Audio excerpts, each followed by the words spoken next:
ආයුබෝවන් චන්දිමා චිනාදරි ආර්ට් මගේ YouTube channel එකට ඔයාලව අදත් ගොඩාක් ආදරෙන් පිළිගන්නවා. ඉතින් අලුත් අවුරුද්දක් ළඟම එනවා. ඉතින් හැමෝම බලාපොරොත්තු වෙන්නේ මේ අවුරුද්දට වඩා හොඳින් අලුත් අවුරුද්ද ගත කරන්න. ඒ වගේම තමයි මේ අවුරුද්දේ කරන්න බැරි වුණ දේවල් ඊළඟ අවුරුද්දේ කොහොම හරි කරගන්න තමයි බලාපොරොත්තු වෙන්නේ. ඉතින් අපි බලාපොරොත්තු වෙන දේවල් හරියට කරන්න නම් අපේ කාලය අපි නිසියාකාරව කළමනාකරණය කරන්න ඕනේ. ඉතින් මේකට ගොඩක් අය year planners, diary, journal සහ bullet journal වගේ දේවල් භාවිතා කරලා ඒ මගින් කාලය කළමනාකරණය කරගන්නවා. ඉතින් දැන් ඔයාලා බලනවා ඇති මම දැන් journal සහ bullet journal කියලා දෙකක් කියන්නේ ඇයි කියලා. ඇත්තටම ඒ දෙක ලියන අනුව පොඩ්ඩක් වෙනස් වෙනවා. ජර්නල් එක අපි ලියන්නේ විස්තර සහිතව ඒ කියන්නේ ඡේද හැටියට තමයි ලියන්නේ. ඒ බුලට් ජර්නල් එක අපි ගොඩාක්ම සාරාංශගත කරලා තමයි ඊට පස්සේ ඒවා බුලට් දාලා තමයි ලියන්නේ. හරි. ඉතින් මේ year planners, diary, journals සහ bullet journal වලට ගන්න පොත් අපිට ඇත්තටම වෙළඳ පොලේ මිලදී ගන්න තියෙනවා. හැබැයි ගොඩක් අයට තියෙන ප්‍රශ්නයක් තමයි අපිට කැමති විදියට තියෙන පොතක් හොයාගන්න අමාරු වෙන එක. ඉතින් ගොඩක් වෙලාවට තියෙන පොත් වලින් එකක් තමයි තෝරගෙන අරගෙන ඇවිල්ලා අපි ලියන්න පටන් ගන්නෙ. ඉතින් මටත් ඒ ප්‍රශ්නෙම තියෙනවා. ඉතින් මම 2021 අවුරුද්ද වෙනකන් එහෙම මිලදී ගත්ත පොත්වල තමයි ලිව්වේ. හැබැයි 2022 අවුරුද්දට මේ පොතක් හොයනකොට මට හරියන එකක් ලැබුණේ නැති නිසා මම මට ඕන කරන විදියට එකක් මමම හදාගත්තා. ඉතින් මම 2023 අවුරුද්දටත් මම හදාගත්ත පොතක් තමයි පාවිච්චි කරන්න හදන්නේ.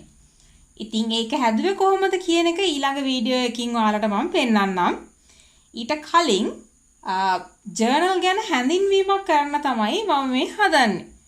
එතකොට මම වගේම ජර්නල් එකක් තනියම හදාගන්න ඉන්න අයට ඒකෙන් අදහසක් ගන්න පුළුවන් වෙයි කියලා මම හිතුවා. ඉතින් ඇත්තටම කාලය කළමනාකරණය කරන එකට අමතරව අපිට ඕනම දෙයක් කියන්න පුළුවන් යාළුවෙක් හැටියටත් මේ ජර්නල් අපිට ගන්න පුළුවන්. සමහර වෙලාවල් එනවා අපිට හොඳ ඇහුම්කම් දෙන්නෙක් නැති වෙන වෙලාවල්. ඉතින් ඒ වගේ අවස්ථාවල අපිට කියන්න ඕන දේ ජර්නල් එකෙන් ලියලා එතනින් එහාට ඒක අපිට අමතක කරලා දාන්න පුළුවන්. හැබැයි එතනදී හොඳට මතක තියාගන්න ඕන දෙයක් තමයි ඔයාගේ පුද්ගලික දේවල් ජර්නල් එකේ ලියනවා නම් ඒක වෙන අයට බලන්න දෙන්න එපා කියන එක. හරි. අපි දැන් ජර්නල් වල අන්තර්ගත වන දේවල් මොනවාද කියන එක අපි චුට්ටක් බලමු. ප්‍රධාන වශයෙන් ජර්නල් වල අන්තර්ගත වෙන දේවල් year, month, week, day කියන කොටස් හතරට බෙදෙනවා. ඉතින් අපි මුලින්ම කරන්න ඕනේ මේ කොටස් හතරට අදාළව අපිට ජර්නල් එකට එකතු කරන්න ඕන වෙන්නේ මොන වගේ කරුණුද කියන එක තෝරගන්න ඕනේ. ඊට පස්සේ ඒ කරුණු වලට අදාළ ඒවා ලියන්න ඉඩ තියලා අපි අපේ පොත හදාගන්න පුළුවන්. ඉතින් කඩේ හදලම තියෙන පොතක් ගෙනල්ලා ලියනවට වැඩිය අපිට කැමති විදිහට හදලා ගන්න පොතක් අරගෙන ලියනකොට අපිට ආසයි. ඒ වගේම කම්මැලිත් නැහැ. ඉතින් මම මගේ බුලට් ජර්නල් එක උදාහරණයක් ඇරෙට අරගෙන ඒකේ තියෙන දාන්න ඕන මාතෘකා ටික විස්තර කරන්නම්. හැබැයි මේ මාතෘකා ටික මට ඕන කරන මාතෘකා ටික විතරයි. මේක ඔයාලට කැමති විදියට ඔයාලගේ ජර්නල් එකට වෙනස් විදියට මාරු කරගන්න පුළුවන්. මම සාමාන්‍යයෙන් මගේ බුලට් ජර්නල් එකට මුලින්ම දානවා cover page කියන එක. ඊට පස්සේ calendar එක දානවා. ඊට පස්සේ year at a glance කියලා එකක් දානවා. ඒකෙදි මම බලාපොරොත්තු වෙන්නේ year එකේ පොඩි summary එකක් ඒකෙදි දාන්න. ඒ වගේම තමයි year එකට තියෙන goals. ඊට පස්සේ savings. ඊට පස්සේ month cover එක. ඊට පස්සේ month at a glance, habit tracker, ඊට පස්සේ monthly brain dump එක, එතකොට week at a glance, favorite memories, gratitude. ඉතින් මේකෙදි මම මේ පැත්තේ මේ පෙන්ලා තියෙන ටික මුළු අවුරුද්දටම තමයි ඒකෙදි හදන්නේ. මෙතනදී මම මේ පෙන්ලා තියෙන ටික එක මාසෙට මේ සෙට් එක ගානේ මේ වගේ සෙට් 12ක් මගේ ජර්නල් එකේ තියෙනවා. ඉතින් එහෙම තමයි මම මගේ ජර්නල් එක හදන්නේ. ඉතින් ඔයාලට උදාහරණයක් ඇටියට මම මගේ ජර්නල් එකක් මම පෙන්නන්නම්. නමුත් ඊළඟ වීඩියෝ එකේදී මම 2023 මගේ ජර්නල් එක හදන එක ඔයාලත් එක්ක මම බෙදා ගන්න හින්දා ඒකෙදි මීට වැඩි විස්තර ඇතුව මම පෙන්නන්නම්. මොකද මම මගේ ජර්නල් එක දැන් already ලියලා ඉවරයි. ඉතින් දැන් මේක වීඩියෝ කරන දවස වෙනකොට මම තාම දෙසැම්බර් මාසේ ලියලා නැති හින්දා මට ඔයාලට ඒ ටික පෙන්වන්න පුළුවන්. ඉතින් මේක තමයි මම මගේ 2022 අවුරුද්දට ගත්තු ජර්නල් එක. ඉතින් ඔයාලට පේනවා ඇති මේක ලියන්න ගියාම ගොඩක් පිටු වලින් ගොඩක් වැඩි. ඉතින් ඒ නිසා දැන් මම 2023 දී මම එකක් හදනකොට ජර්නල් දෙකක් හැටියට තමයි මම හදන්න බලාපොරොත්තු වෙන්නේ. එතකොට එකක් මට ගෙදර ඉඳන් ලියන්න ෆුල් ඒ කියන්නේ ඔක්කොම දාලා ලියන එකක්. විස්තර ඔක්කොම ඇතුළත් වෙනවා. අනිත් එකේදී මට අවශ්‍ය කරන සාරාංශගත කරපු කොටස් ටිකක් තියෙන ජර්නල් එකක් තමයි ඒක හදන්න බලාපොරොත්තු වෙන්නේ. එතකොට ඒක මට යන හැම තැනකටම ගෙනියන්න පුළුවන් වෙන හින්දා. හරි. දැන් අපි බලමු මගේ 2022 අවුරුද්දේ ඩිසෙම්බර් වලට තියෙන ජර්නල් එකේ කොටස. ඉතින් දැන් මෙතනදී මම මුලින්ම කිව්වා මන්ත් එකට කව එකක් තියෙනවා මුලින්ම. ඊට පස්සේ මේ තියෙන පිළිවෙල මේකේ තියෙන පිළිවෙලට වඩා වෙනස් වෙන්න පුළුවන්. නමුත් මේ තියෙන ටිකම තමයි මේකෙත් තියෙන්නේ. ඉතින් මේකෙදි මම ඩිසෙම්බර් මේක තමයි කව එක. එතකොට මේක මගේ mood tracker එක. ඉතින් දැන් මේ කව එක මම හදලා තිබුණේ මෙන්න මේ වගේ තමයි මම කව එක ඒ කියන්නේ මල් වලින් මේ ඒ කියන්නේ ලස්සන කරලා කව එක මම හදලා තියෙනවා. ඉතින් අර හැම එකම පෙන්වන්න බැරි හින්දා මම පෙන්වන්න පුළුවන් කොටස් ටික විතරයි ඔයාලට මේ උදාහරණයක් ඇටියට පෙන්වන්නේ. ඊට පස්සේ මේ තියෙන මගේ mood tracker එක මම ඒකට අත්තක් තමයි ගත්තේ. ඊට පස්සේ මේ තියෙන්නේ month at a glance. ඒකෙදි මේකේ මගේ summary එක තියෙනවා. මේ මුළු month එකම මේකෙදි තියෙනවා. ඊට පස්සේ මේ මගේ brain dump එක. ඒ කියන්නේ මට ඒ මාසෙට හිතෙන විශේෂ කරුණු මේකේ ලියන්න තමයි මේක මම දාලා තියෙන්නේ. ඊට පස්සේ මේ තියෙන මගේ habit tracker එක මට track කරන්න ඕන හැම එකක්ම මේකෙදි මම දාලා තියෙනවා. ඊට පස්සේ එකේ තියෙනවා week එක. එතකොට එක සතිය ගානේ week 4ක් වෙන්න හැම month එකටම මම add කරලා තියෙනවා.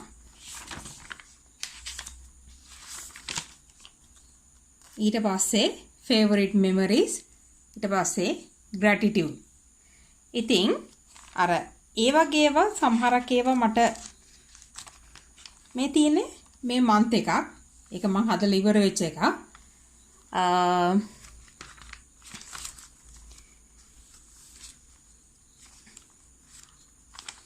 මේ තියෙන්නේ week එකක්. week එකේ යට මම මෙහෙම මල් දාලා එතනින් අර මේව සැරසිල්ලක් මම දාලා තියෙනවා. මෙතන අතු හිටින්න මේ වගේ දාලා තියෙනවා. දැන් මේක මම හදලා නැහැ මොකද මම මේ වෙනකොට තාම ඩිසෙම්බර් එක ලියන්න පටන් අරගෙන නැති හින්දා. හරි. දැන් අපි බලමු ජර්නල් එකක් හදන්න අපිට අවශ්‍ය වෙන දේවල් මොනවද කියන එක. අපි මේකට මුලින්ම ඕන වෙනවා පොතක්. ඉතින් මේවටම කියලා බ්ලැන්ක් පොත් වෙළඳ පොලේ තියෙනවා. ඉතින් කැමති කෙනෙක්ට ඒ පොතක් ගෙනිල්ලා හදා ගන්න පුළුවන්. නමුත් මම හැදුවේ අපි සාමාන්‍යයෙන් ලියන්න ගන්න තන්රුල් පොතක් තමයි අරගෙන හැදුවේ. එතකොට මේක පිටු 400 පොතක් මම ඒ කියන්නේ 2022කට ගත්ත පොත. ඉතින් ඔයාලට කැමති විදියට පොතක් පාවිච්චි කරන්න පුළුවන්. හැබැයි ඕගොල්ලෝ පොත ගන්නකොට පොතේ පිටුවල thickness එක අනිවාර්යෙන් බලන්න. මොකද ඒක විනිවිද පේන විදිහේ පිටු තියෙන පොතක් නම් පොඩ්ඩක් ඔයගලන් ලියන්න මේ ඒ කියන්නේ අපහසු වෙයි. මොකද ඒක පිටුවක ලියන එක අනිත් පිටුවට පේන්න ගත්තොත් එහෙම. ඉතින් ඒ නිසා පොඩ්ඩක් කොලේ thickness එකක් තියෙන පොතක් අනිවාර්යයෙන්ම තෝරගන්න. ඊළඟට ඒ පොතේ ලියන මාධ්‍ය. ඉතින් ඔයාලා තීරණය කරන්න ඔයාලට කාබන් පෑන්, එතකොට ජෙල්, ඒ වගේ දේවල් ඕන එකක් මේකට යූස් කරන්න පුළුවන්.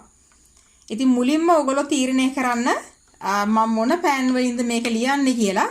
එතකොට ඒකට අවශ්‍ය කරන විදිය ඝනකමක් තියෙන පිටුවක් තමයි ඔයගොල්ලෝ පාවිච්චි කරන්න ඕනේ. ඉතින් දැන් මම නම් මගේ පොතේ ඇත්තරම ලියන්නේ කාබන් පෑනින්. එතකොට එක එක මල් වර්ග වගේ අඳින්න ඕනොත් මම අඳින්නේ ජෙල් පෙන් එකෙන්. ඉතින් මේ දෙකටම හරියන විදියට මගේ පොත මම හදා ගන්නවා. හැබැයි ඒ කියන්නේ දැන් ජෙල් පෙන් එකෙන් වගේ ඒ කියන්නේ චිත්‍රයක් අඳින එකක් වුණොත් එහෙම මම කොළ කීපයක් එකට තියලා අලවලා තමයි ඒකේ ගොරෝසු ඒ කියන්නේ ඝනකම මම ගන්නෙ. ඉතින් ඒ වගේ ඕගලන්ට අවශ්‍ය කරන විදියට ඒක හදා ගන්න පුළුවන්. ඊළඟ දේ තමයි ජර්නල් එකට ඕගලන්ට තීම් එකක් ඕනේ. ඉතින් තීම් එක ඕගොල්ලෝම සිලෙක්ට් කරන්න පුළුවන්. ඒක ඕගොල්ලන් කැමැත්ත මත තමයි ඒක තීරණය වෙන්නේ. ඉතින් සමහරක් කට්ටිය මල් යූස් කරන්න පුළුවන්. එතකොට කුරුල්ලෝ නැත්නම් යුනිවර්සල් තීම් එක ඒ වගේ ගොඩාක් ඒවා ඒ කියන්නේ තියෙනවා. ඒ කියන්නේ තමන්ට කැමති තීම් එකක් අනිවාර්යයෙන්ම තීම් එකට අනුව තමන්ගේ ජර්නල් එක හදන්න පටන් ගන්න. එතකොට අන්තිමට ඉවර වෙනකොට ඒකේ ලස්සනයි ඒ වගේම පිළිවෙලයි. ඉතින් ඊළඟට අපි ගන්න ඒ තීම් එකට අනුව අපිට ඩෙකොරේට් කරන්න ඕන ඒවා ටික ලෑස්ති කරගන්න ඕනේ. ඉතින් දැන් අපි තීම් එක සිලෙක්ට් කරාට පස්සේ ඒක ඩෙකොරේට් කරන විදි දෙකක් තියෙනවා. Tamanට කැමති නම් ඒක අපිට අඳින්න පුළුවන් මේ ඒ කියන්නේ අපේ පොතේ. දැන් මම කලින් මගේ channel එකේ පෙන්නුවා මම 2022කට මේ ඒකට මම තීරණය කරේ මල් සහ කොළ කියන තීම් එක. එතකොට ඒකෙදි මම මල් කොළ දෙකම මම ඒකේ ඇඳලා තියෙනවා. ඉතින් ඒ වගේ Tamanට කැමති නම් Tamanට අඳින්න පුළුවන්. එහෙම නැත්නම් අපිට මේ වෙළඳ පොලේ තියෙන පින්තූර කොළ. ඒ කියන්නේ පින්තූර කොළ කියලා කිව්වහම ඒක අර සාමාන්‍යයෙන් අර මේ තියෙන පින්තූර කොළ වගේ නෙමෙයි.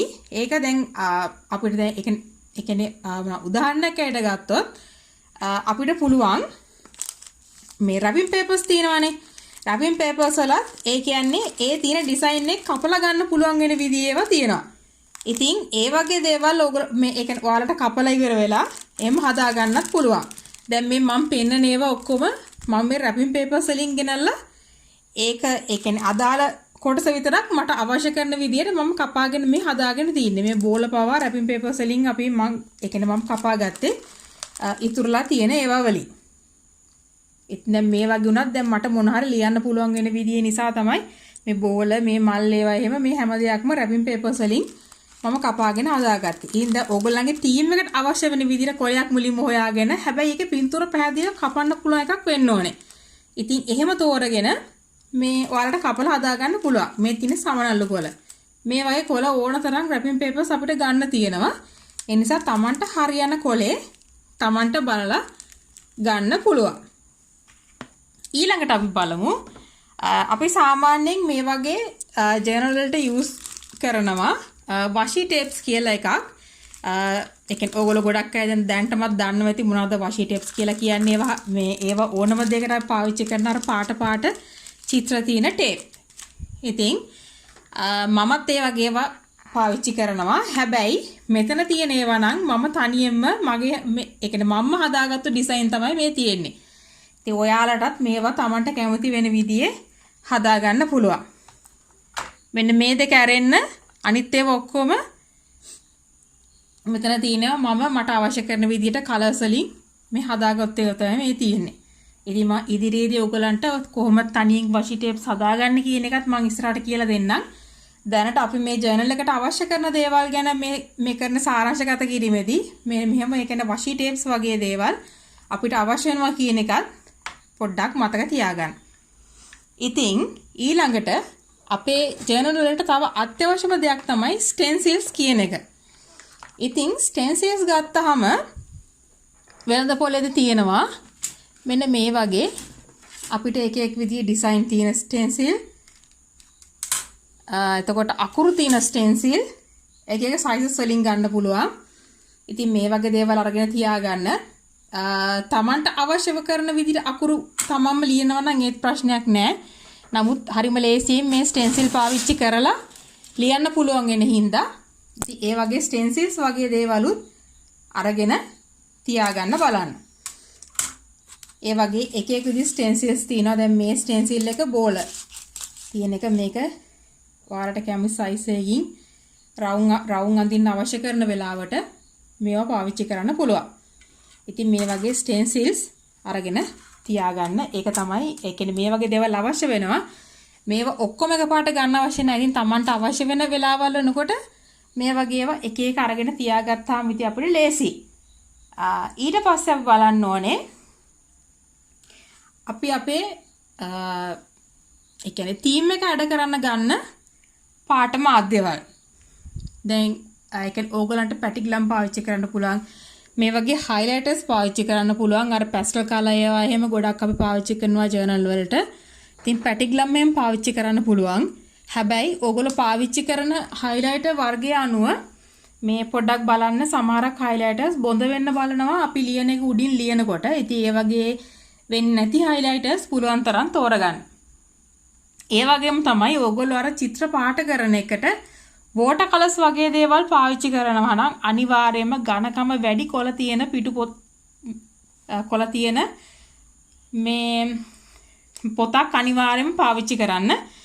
මොකද එහෙම නැති වුණොත් මේ දැන් මම මේ ලියනවා වගේ සාමාන්‍ය පොතක water colors වගේ දේවල් පාවිච්චි කරොත් එහෙම අනිවාර්යයෙන්ම කොළේට ඒක උරා ගන්නවා. උරාගෙන මේ අපි අර ලියනේ ඔක්කොම බොඳ වෙලා පිටුව ඉරෙන්න බලනවා. ඉතින් ඒ නිසා මේ වගේ දේවල් ගැන සැලකිලිමත් වෙන්න. ඉතින් මම දැන් ඔයාලට මේ කිව්ව දේවල් අපිට ඕන කරන මූලික දේවල් විතරයි. ඔයාලගේ තීම් එක අනුව තව දේවල් ඕන වෙන්න පුළුවන්. ඉතින් ඉදිරියේදී මගේ 2023 ජර්නල් එක හදන හැටි